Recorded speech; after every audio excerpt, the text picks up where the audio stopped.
கல்யாணத்துக்கு போனியா? யாரது உன் கூட படிச்ச பொண்ணா? ஆமா. மாப்பிள்ளை யாரு? எந்த ஊரு? எனக்கு தெரிஞ்சவள். ஓ, 2 பேரும் தெரிஞ்சவங்க தானா? Very good. ஆமா, ஏன் அழற? மாப்பிள்ளை வேற யாரும் இல்ல, சந்திரன் தான். சந்திரனா? நீ யாருக்காக காத்துக்கிட்டு இருக்கியோ அந்த சந்திரனா? வசந்தி, நீ சொல்றது உண்மையா? அப்படின்னு அந்த கல்யாணத்தை ஏன் தடுத்து நிறுத்தல? ஐயோ, என்ன முட்டாள்தனம் பண்ணிட்டேன்.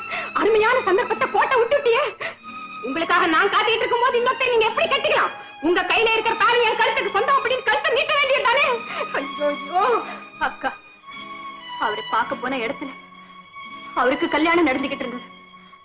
அதை பார்த்து அதிர்ச்சியில எனக்கு இருந்த பாதி பலம் போயிடுச்சு. தகராறு பண்ணி அந்த கல்யாணத்தை நிறுத்துற அளவுக்கு எனக்கு மனசும் கிடையாது, தைரியமும் வரல. தைரியம் வரல, தைரியம் வரல, தைரியம் வரல. இப்படிப்பட்ட குழந்தை ஏன் காதலிக்கணும்? இது என்ன பஸ்லயும் ரயிலையும் இடம் விட்டு கொடுத்து நிக்கிற மாதிரி நினைச்சிருக்கியா? இது ஒரு நாள் பிரச்சனை இல்லையா, வாழ்க்கை பிரச்சனையாச்சு. என்ன வேலை பண்ணிட்டு? ஆமா, நீ உயிரோட இருக்கிற விஷயத்தையாவது அந்த சந்திரன் கிட்ட சொன்னியா, இல்ல பேசாம வந்துட்டியா? எப்படி அக்கா சொல்ல முடியும்? கல்யாண பொண்ணு என் தோழின்னு சொன்னேனே, அவ எனக்கு செஞ்ச உதவிகள் எல்லாம் நினைச்சு பார்த்து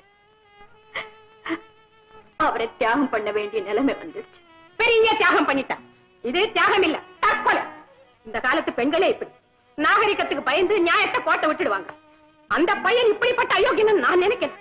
உனப்போது விடு, இவன் ஒருத்தன் தானா? வசந்தி, உனக்கு இவனை விட நல்ல மாப்பிளைய பார்த்து நான் கல்யாணம் பண்ணி வைக்கிற மாதிரி கவலைப்படாது. இதோ கெட்டக்கனமா நினைச்சு மறந்து.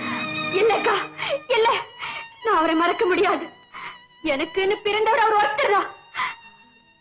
என் உள்ளமும் உடலும் எப்பவோ அவருக்கு சொந்தமாயிடுச்சுக்கா. என்ன சொல்ற? நீ என்ன சொல்ற? உள்ளமும் உடல்? நீ என்னமா சொல்ற? அக்கா, உங்க கழுத்துல தாலி இருக்கு, என் வயித்துல குழந்தை இருக்குக்கா. என்ன காரியம் செஞ்சுட்டு, என்ன காரியம் செஞ்சுட்டு உன் வாழ்க்கையை நாசமாக்கிக்கிட்டியே, நாசமாக்கிக்கிட்டியே. இதுதான் படிப்போட லட்சணம். இப்ப நான் என்ன செய்யுது? இப்ப நான் என்ன செய்யறது? இந்த விஷயத்தை சித்தப்பா கேட்டா அவரால் இந்த அதிர்ச்சியை தாங்க முடியுமா? தாங்க முடியாதம்மா.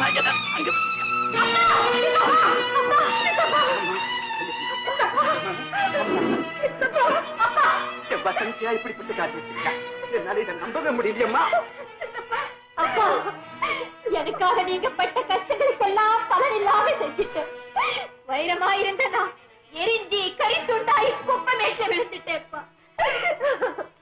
உங்க கௌரவத்தை அழிச்சிட்ட இந்த பாவியை உங்க கையால் என்னை கொன்னிடுங்கப்பா, கொன்னிடுங்க, கொன்னிடுங்க.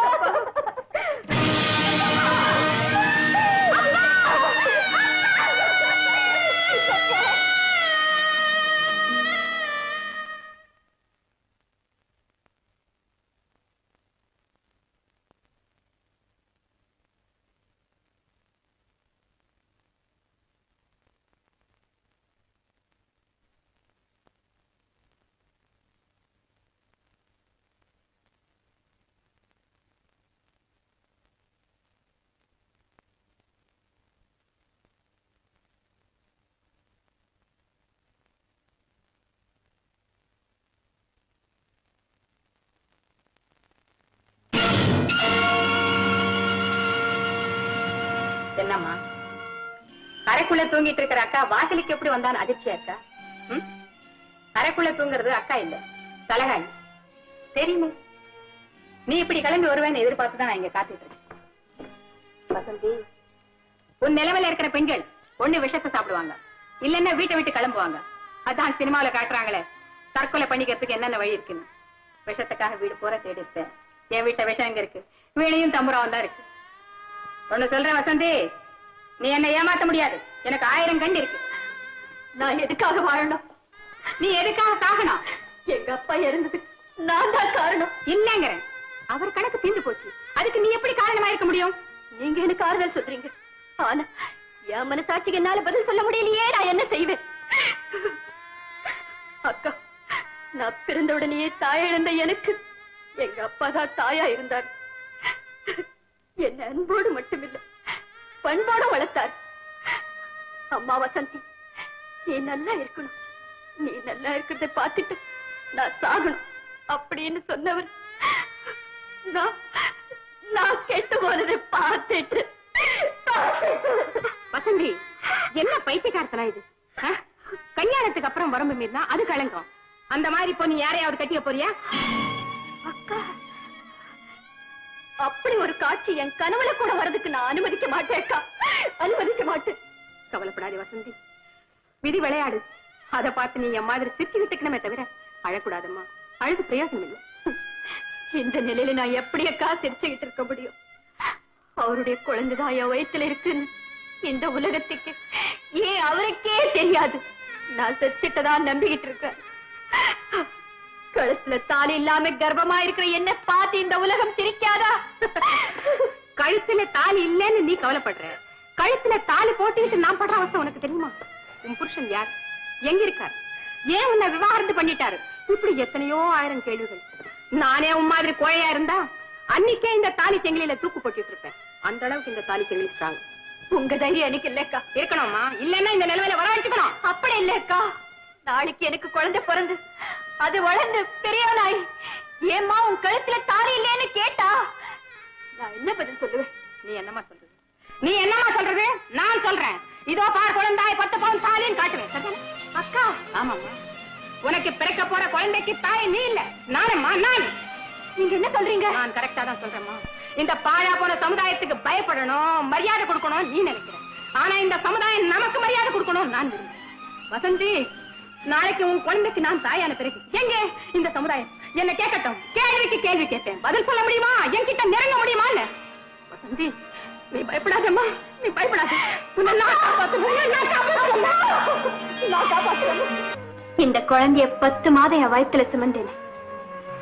அந்த 10 மாத பந்தந்தா இதுக்கும் எனக்கு உள்ள சொந்தம். இந்தாங்க. வசந்தி, உன்னுடைய விலை மதிப்பில்லாத இந்த ஆட்சியிலே நான் என்னைக்குமே உரிமை கொண்டாட மாட்டேன். நான் சொன்ன மாதிரி உன் குழந்தைக்கு நான் தாயா இருப்பேன்.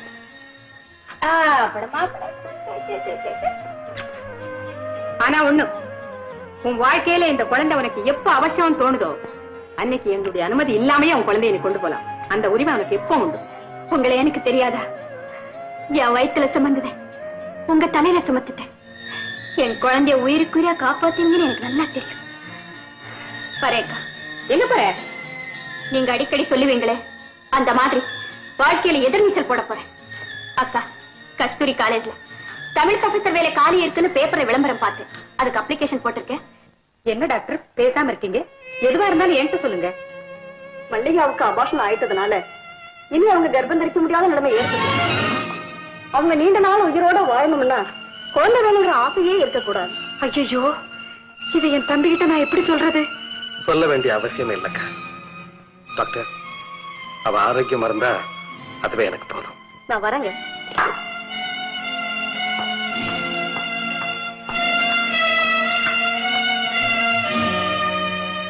தம்பி, ஆண்டவனுடைய சித்தம் அப்படி இருக்கும்போது நாம என்னப்பா செய்ய முடியும்? உனக்கு வாரிசு இல்லாம போனதுல உன்னை விட எனக்கு தான் ரொம்ப வருத்தம். இதோ என் பிள்ளை, இவனை நான் உனக்கு தத்தம் பண்ணி கொடுத்துறேன். இந்த நிமிஷத்துல இருந்து இவன் உங்க பிள்ளை.